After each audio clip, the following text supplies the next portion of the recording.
Régis Cadorette, des élevages Cadorette de Saint-Lambert.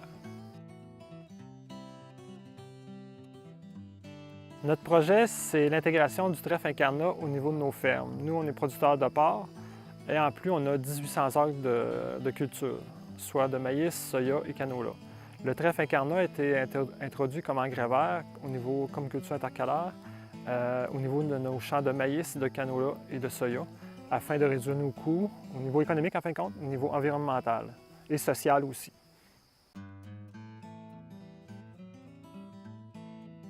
Le projet de trèfle incarnat a été mis en place au niveau de nos fermes, dû que depuis 1997, on prend des analyses de sol et de fumier à chaque année, annuellement, parcelle par parcelle. Ça équivaut à, juste en analyse de sol, au-dessus de 100 analyses de sol par année. On s'est rendu compte depuis 1997 à aujourd'hui qu'on épuisait nos sols par nos pratiques de travail du sol, nos pratiques qu'on va dire conventionnelles, soit le labour, la monoculture. On faisait maïs, soya, c'était vraiment une rotation de culture très simple. La matière organique nous permet de passer à travers les crises climatiques, le manque de pluie, trop de chaleur. La matière organique va toujours être là pour compenser. En 2011, on a fait des gros changements. On a intégré le semi-direct sur nos sites de culture. On a implanté un système de rotation de culture. On est arrivé avec du maïs, canola, blé et soya. Et il manquait quelque chose, parce qu'il fallait vraiment aussi augmenter notre matière organique le plus rapidement possible, en gardant notre façon de faire pareil, au niveau qu'on a un lisier de porc à étendre, d'où l'intégration du trèfle incarnat. Les gains de l'implantation du trèfle incarnat au niveau de nos fermes sont en premier lieu l'aspect économique. Notre coût de production a été réduit de 20 à 25 l'acre.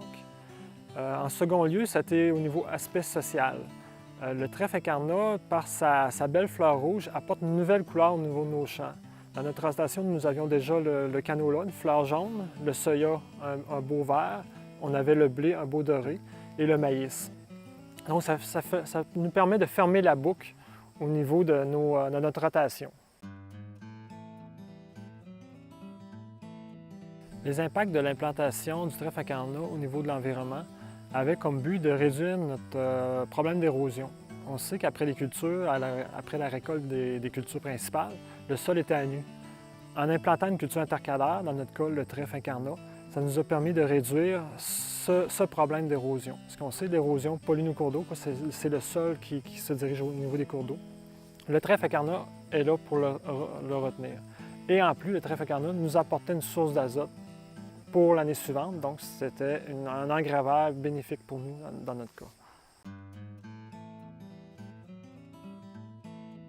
L'élément déterminant dans l'implantation du trèfle incarnat, ça a été le soutien du ministère de l'Agriculture et aussi du Centre de recherche par ses nombreuses portes ouvertes. Ça nous a permis vraiment de cibler notre besoin et après d'éviter de faire les mêmes erreurs qu'ils ont faites.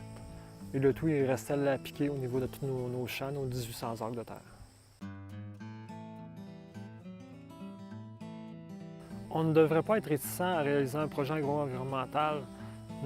En tant que producteur, on se doit de protéger notre ressource. C'est avec celle-ci qu'on travaille année après année.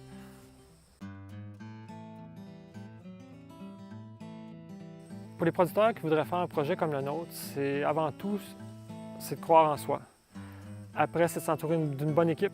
Nous, on était entourés par les gens du ministère de l'Agriculture et on avait des gens du Centre de recherche aussi. Et après, c'est vraiment se donner une période de 3 ans pour vraiment, vous allez commettre des erreurs les premières années. Après, c'est vraiment voir l'amélioration de vos techniques.